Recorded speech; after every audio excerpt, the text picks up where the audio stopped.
Hi guys, welcome back to mood and food. आम का season हो और आम का अचार, आम की चटनी, आम का मुरब्बा या फिर आम का चूंदा ना बने, ऐसा हो ही नहीं सकता। हम आपके लिए आज इंस्टेंट आम के चूंदे की रेसिपी लेके आए हैं। आम का चूंदा गुजराती घरों में बहुत ही कॉमन बात है। वहाँ पे हर घर में ये चूंदा आपको मिलेगा। इसे बनाना बहुत ही आसान है और इसे आप 1 साल तक प्रिजर्व करके रख सकते हो। और अगर आपको मेरी ये रेसिपी पसंद आए तो मेरे चैनल को लाइक और सब्सक्राइब करना ना भूलें। इंस्टेंट आम का चूंदा बनाने के लिए हम सबसे पहले 1 केजी कच्चा आम को ग्रेट कर लेंगे। हमने कच्चा आम को छील के उसे कद्दूकस करके रख लिया है। हमने यहाँ पे तोतापारी आम यूज़ किया है। आप चाहे तो कोई भी सा भी आम यूज़ कर सकते हैं। अब हम इसी मिक्सिंग बोल में चीनी डालेंगे। चीनी हमने यहाँ पे 375 ग्राम डाला है और 375 ग्राम ही हम इसमें गुड़ डाल दे रहे हैं। आप चाहें तो इसमें पूरा गुड़ इस्तेमाल कर सकते हैं, मतलब 750 ग्राम पूरा गुड़ इस्तेमाल कर सकते हैं, या फिर आप चाहें तो पूरा का पूरा चीनी इस्तेमाल कर सकते हैं। गुड़ को यहाँ पे हमने बारीक तोड़ के ले लिया है। आप चाहें तो गुड़ का पाउडर जो आता है उसे भी इस्तेमाल कर सकते हैं। इसमें अब हम कुछ मसाले डाल देंगे। मसालों में हम सबसे पहले डाल रहे हैं इसमें 1 छोटा चम्मच हल्दी, फिर हम इसमें डाल रहे हैं 1 बड़ा चम्मच लाल मिर्च पाउडर, फिर हम इसमें डालेंगे 2 बड़े चम्मच जीरा। आप अगर चाहें तो जीरा की जगह, साबुत जीरा की जगह जीरा का पाउडर का भी इस्तेमाल कर सकते हैं। और हम इसमें डाल रहे हैं 1/4 चम्मच हींग और फिर हम इसमें डाल देंगे 1 छोटा चम्मच नमक।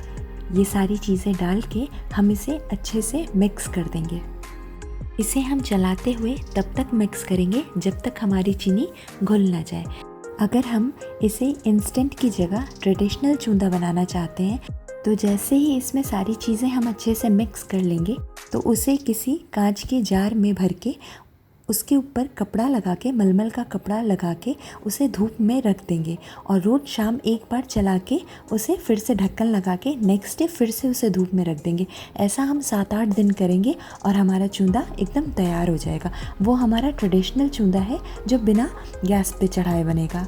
और अब ये इंस्टेंट चूंदा बनाने के लिए हम इस टाइम पे, जब ये अच्छे से घुल जाएगा, जब इसमें चीनी अच्छे से घुल जाएगा और पानी छोड़ देगा, तब तक हम इसे मिक्स करेंगे। इसमें कम से कम 5 से 7 मिनट का टाइम जाएगा। आप देख सकते हैं वीडियो में चीनी अब अच्छे से घुल चुकी है और इसमें चीनी ने अपना पानी छोड़ दिया है। अब हम इसे गैस पे पकाएंगे। हम किसी पैन में इसे ये सारा मिक्सचर पोर कर देंगे। जो हमने अभी चूंदा को मिक्स किया है चीनी और गुड़ में, वो सारा मिक्सचर हम पैन में डाल देंगे और फिर हम इसे मीडियम से लो फ्लेम पे लगातार चलाते हुए पकाएंगे। हम इसे कम से कम 5 मिनट तक लगातार चलाते हुए पकाएंगे। याद रहे, हमें इसे चलाते हुए पकाना है, नहीं तो ये लहक जाएगा। जब 5 से 7 मिनट बीत जाए तब हम इसका तार चेक कर लेंगे, मतलब हम इस चाशनी का तार चेक कर लेंगे। आप वीडियो में देख सकते हैं कि चूंदे का पानी ऑलमोस्ट सूख गया है। अब हम इस टाइम पे इसके तार को चेक कर लेंगे। इसमें हमें 1 तार की चाशनी चाहिए।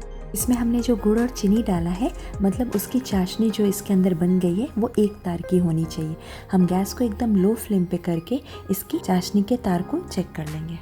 तार को चेक करने के लिए हम कलछी को उठाएंगे और उसमें अपनी 1 उंगली डिप करके उसको अपने दोनों अंगूठे और उंगली के बीच प्रेस करके देखेंगे और उठाएंगे कि तार बन रहा है कि नहीं। और आप देख सकते हो, जब हम दोनों उंगली और अंगूठे को एक दूसरे में टच कर रहे हैं तो इसमें 1 तार बन रहा है, मतलब 1 तार की चाशनी बन रही है। ये परफेक्ट है। अब हम गैस को बंद कर देंगे और चूंदे को ठंडा होने के लिए रख देंगे। चूंदा आप अच्छे से ठंडा हो चुका है और ये देखिए, ये परफेक्ट कंसिस्टेंसी का है। अगर आपको ऐसा लगता है कि आपका चूंदा बहुत गाढ़ा बन गया है तो आप उसमें 100 से 50 ml पानी डाल दीजिए और फिर से इसे 3 मिनट के लिए पका लीजिए। आपका चूंदा परफेक्ट कंसिस्टेंसी का बन जाएगा। अब हम चूंदे को स्टोर करेंगे। इसे स्टोर करने के लिए हमने यहाँ पे ग्लास का कंटेनर लिया है। इसे हमने स्टेरलाइज़ कर लिया है। आप कोई भी कंटेनर लें, उसे अच्छे से स्टेरलाइज़ कर लें, फिर आप इसमें चूंदा रखें। इससे आप चूंदे को बिना ख़राब हुए साल भर तक इस्तेमाल कर सकते हो। तो ये थी हमारी आज की रेसिपी, इंस्टेंट आम का चूंदा।